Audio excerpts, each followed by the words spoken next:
اور جب ہم نے موسیٰ سے 40 رات کا وعدہ کیا تو تم نے ان کے پیچھے بچڑے کو معبود مقرر کر لیا اور تم ظلم کر رہے تھے۔ پھر اس کے بعد ہم نے تم کو معاف کر دیا تاکہ تم شکر کرو۔ اور جب ہم نے موسیٰ کو کتاب اور معجزے عنایت کیے تاکہ تم ہدایت حاصل کرو۔ اور جب موسیٰ نے اپنی قوم کے لوگوں سے کہا کہ بھائیو، تم نے بچڑے کو معبود ٹھہرانے میں اپنی جانوں پر ظلم کیا ہے، تو اپنے پیدا کرنے والے کے آگے توبہ کرو، پھر اپنوں کو قتل کرو، تمہارے خالق کے نزدیک تمہارے حق میں یہی بہتر ہے۔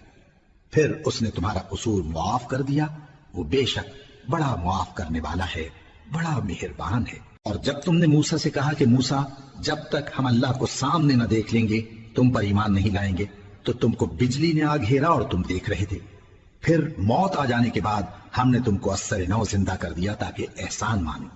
اور ہم نے بادل کا تم پر سایہ کیے رکھا اور تمہارے لیے من و سلوہ اتارتے رہے کہ جو پاکیزہ چیزیں ہم نے تم کو عطا فرمائی ہیں ان کو کھاؤ پیو، مگر تمہارے بزرگوں نے ان نعمتوں کی کچھ قدر نہ جانی اور وہ ہمارا کچھ نہیں بگاڑتے تھے بلکہ اپنا ہی نقصان کرتے تھے۔ اور جب ہم نے ان سے کہا کہ اس گاؤں میں داخل ہو جاؤ اور اس میں جہاں سے چاہو خوب کھاؤ پیو، اور دیکھنا دروازے میں داخل ہونا سجدہ کرتے ہوئے اور حطوتن کہنا،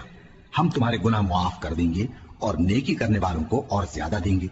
تو جو ظالم تھے انہوں نے اس لفظ کو جس کا ان کو حکم دیا تھا بدل کر اس کی جگہ اور لفظ کہنا شروع کیا۔ پس ہم نے ان ظالموں پر آسمان سے عذاب نازل کیا کیونکہ نافرمانیاں کیے جاتے تھے۔ اور جب موسیٰ نے اپنی قوم کے لیے ہم سے پانی مانگا تو ہم نے کہا کہ اپنی لاٹھی پتھر پر مارو۔ انہوں نے لاٹھی ماری تو اس میں سے 12 چشمے پھوٹ نکلے اور تمام لوگوں نے اپنا اپنا گھاٹ معلوم کر کے پانی پی لیا۔ ہم نے حکم دیا کہ اللہ کی عطا فرمائی ہوئی روزی کھاؤ اور پیو اور زمین میں فساد نہ کرتے پھرنا،